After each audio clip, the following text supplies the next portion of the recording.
வணக்கம். சத்யமூர்த்தி, சென்னை.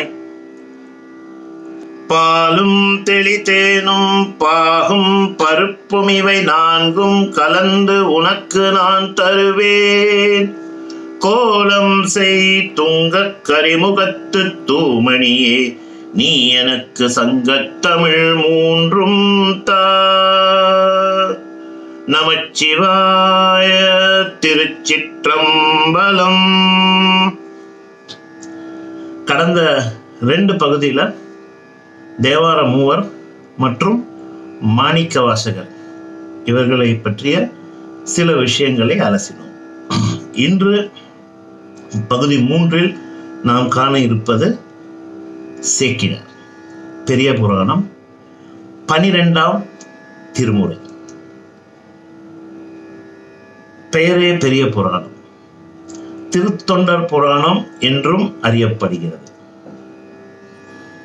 தமிழ் அறிந்த ஒவ்வொருவரும் கண்டிப்பாக படிக்க வேண்டிய ஒரு நூல் பெரிய புராணம். இந்த பதிவில் நான் சேக்கிழாரை பற்றியும் பெரிய புராணத்தை பற்றியும் சில குறிப்புகள் எனக்கு தெரிஞ்சதை நான் உங்ககிட்ட பகிர்ந்துக்கலான்னு பார்க்குறேன். சேக்கிழார் 12ஆம் நூற்றாண்டில் வாழ்ந்த மகான். இவர் குன்றத்தூர் அப்படிங்கிற ஒரு ஊர்ல பிறந்தவர். 2ஆம் குலோத்துங்கன் அரசவையில் முதல் அமைச்சராக இருந்தவர். இதுக்கு முன்னாடி நம்ம பார்த்தோம் இன்னொரு அமைச்சர் மாணிக்கவாசகர். அவரும் அமைச்சராக இருந்து மகானாக மாறியவர். நமக்கெல்லாம் திருவாசகம் என்னும் அமுதை கொடுத்தவர்.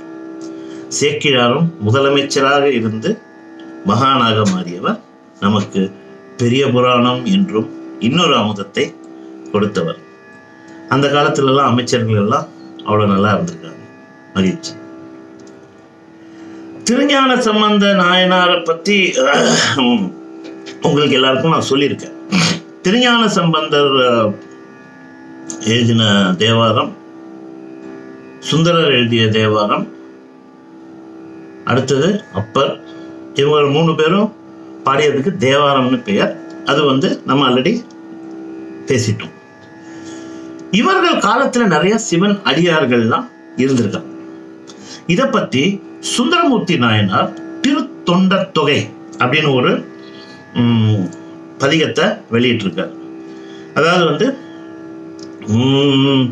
தில்லை வாழந்தன தம்மடியார்க்கும் அடியே, திருநீல கண்டற்கு குயவனாக்கரியே அப்படின்னு எல்லா நாயனார்களை பற்றியும் 63 நாயனார்களை பற்றியும் 1 வரி 2 வரி அப்படின்னு அவர் எழுதியிருக்கார். இந்த நாயன்மார்கள்லாம் யாரு, இவர்களுக்கு என்ன சிறப்பு அப்படிங்கிறத நம்ம யோசிக்கணும்.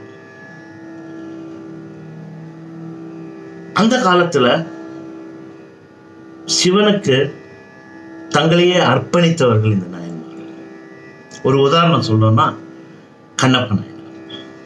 இவங்க எல்லாருக்கும் தெரிஞ்சிருக்கும். கண்ணப்ப நாயனார் கதை ரொம்ப பிரசித்தி பெற்ற கதை.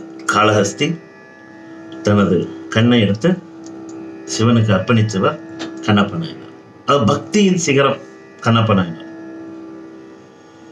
அது மாதிரி நிறைய பேர் இருந்திருக்காங்க. இவங்க கதையெல்லாம் நம்ம தெரிஞ்சுக்கணும் அப்படிங்கிறதுக்காக தான் இந்த மகான்கள் எழுதி வச்சிருக்காங்க.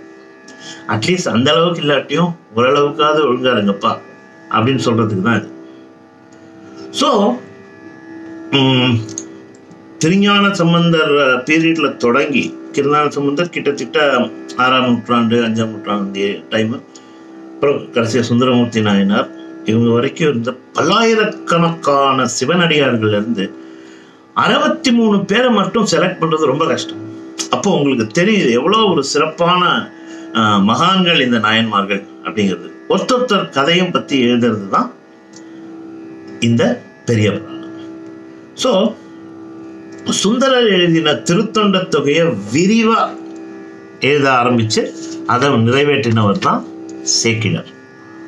நான் முன்னாடியே சொன்ன மாதிரி ஒரு தமிழ் தெரிஞ்ச சைவன் சித்தாந்தம் படிக்கணும்னு ஆசைப்படுறவங்க முதல்ல இதுலேருந்து ஆரம்பிக்கும். நல்லா புரியும். கதை மாதிரி தானே, ஒருத்தரோட பயோகிராஃபி அப்படின்னு சொல்லலாம் இங்கிலீஷில். அவங்களோட சிறப்பு எல்லாத்தையும் ரொம்ப அருமையாக எழுதியிருப்பார். இந்த பெரிய புராணத்தை அருண்மொழித்தேவர் என்றும் இயற்பெயர் கொண்ட சேக்கிழார் சிதம்பரத்தில் தான் ஆரம்பிக்கிறார். ஒரு சித்திரை மாதம் திருவாதிரை நட்சத்திரத்தில் ஆரம்பித்து அடுத்த சித்திரை மாதம் திருவாதிரை நட்சத்திரத்தில் முடிக்கிறார். அப்போ ஆரம்பிக்கிறப்போ எப்படி ஆரம்பிக்கிறது, எப்பவுமே ஸ்டார்டிங் இஸ் வெரி இம்பார்ட்டன்ட்.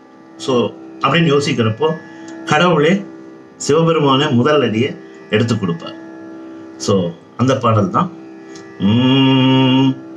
உலகெலாம் உணர்ந்து ஓதற்கரியவன் நிலமுழாவிய நீர்மதி வேணியன் அழகிற் ஜோதியன் அம்பலத்துளாடுவான் மலர் சிலம்படி வாழ்த்தி வணங்குவான் அப்படின்னு ஆரம்பிச்சு கொடுப்பார். அதுல இருந்து ஒரு நாயன்மார்களோட கதையும் அப்படியே போகும். ஸோ நான் வேண்டிக்கிறது எல்லாரையும் ஒரு வாட்டி இந்த பெரிய புராணத்தை படிக்க முயற்சி பண்ணுங்க. இதுல வர நாயன்மார்கள்லாம் எல்லாரும் நினைக்கிற மாதிரி வெறும் அந்தணர்கள் மட்டும் கிடையாது. இதுல அந்தணர்களும் இருக்கா, வேளாளர்கள் இருக்கா, வணிகர்கள் இருக்கா, ஈவன் வேடர்கள் இருக்கா. ஸோ இது ஜாதி மத பேதம் எல்லாம் அப்பாற்பட்டது. அதான் முக்கியம் இங்க. ஸோ இதோட நான் இந்த பகுதியை நிறைவு செய்கிறேன். ஓம் நம சிவாய. திருச்சிற்றம்பலம்.